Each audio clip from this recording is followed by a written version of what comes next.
Doctor ortho, अब दर्द भी घुटने टेकेगा। भानगढ़ का किला भारत में सबसे अधिक डरावनी जगहों में से एक है। लोगों का कहना है कि इसके पीछे एक नहीं बल्कि दो कहानियां हैं, जिसकी वजह से भानगढ़ को तबाही का सामना करना पड़ा। और वो दो कहानियां कौन सी हैं, इसके बारे में भी लोगों में काफ़ी डर का माहौल है। लोग उन कहानियों को बताने में भी संकोच करते हैं। इतना ही नहीं, शाम के समय भानगढ़ किले में लोगों का जाना तो दूर, परिंदे तक पर नहीं मारते।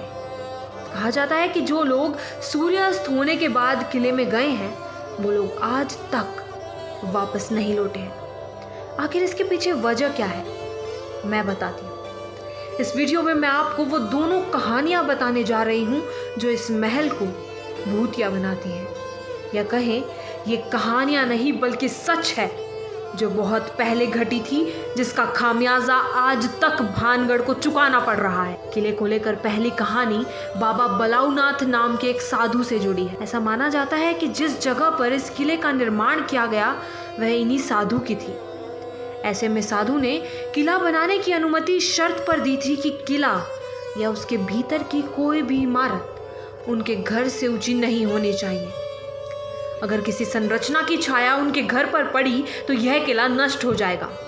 कहा जाता है कि माधो सिंह के पोते अजब सिंह ने इस चेतावनी को नज़रअंदाज कर किले की ऊंचाई बहुत बढ़ा दी, जिसके परिणाम स्वरूप साधु के घर पर छाया पड़ी और साधु का गुस्सा 7वें आसमान पर पहुंचा और उन्होंने तुरंत किले को तहस नहस करने का श्राप दे दिया। और श्राप के चंद मिनटों में ही शहर में अकाल आ गया और सारा शहर नष्ट हो गया। और तब से भानगढ़ किला भूतिया किलों में शुमार हो गया। वहीं किले के हॉन्टेड होने की दूसरी कहानी राजकुमारी रत्नावली से जुड़ी है। कहा जाता है कि राजकुमारी बहुत सुंदर थी, जिसकी वजह से काले जादू में माहिर एक जादूगर सिंधिया तांत्रिक को राजकुमारी से प्यार हो गया।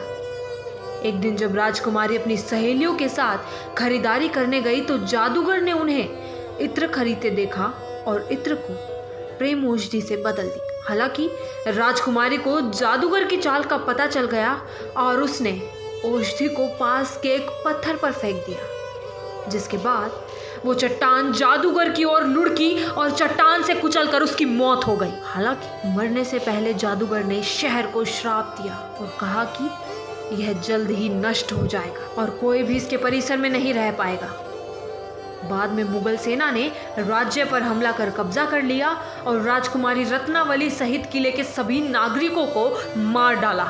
लोगों का ऐसा मानना है कि भानगढ़ के घरों की दीवारों के पास कान लगाने पर आपको आत्माओं की आवाज़ सुनाई दे। इसके अलावा स्थानीय लोगों का यह भी मानना है कि अक्सर किले से किसी औरत के चिल्लाने, चूड़ियाँ तोड़ने और रोने की आवाज़ भी सुनाई देती है। वहीं दिन के समय इस किले में जाने वाले कुछ लोगों का कहना है कि किले में उन्हें ऐसा महसूस हुआ जैसे कोई उनका पीछा कर रहा है।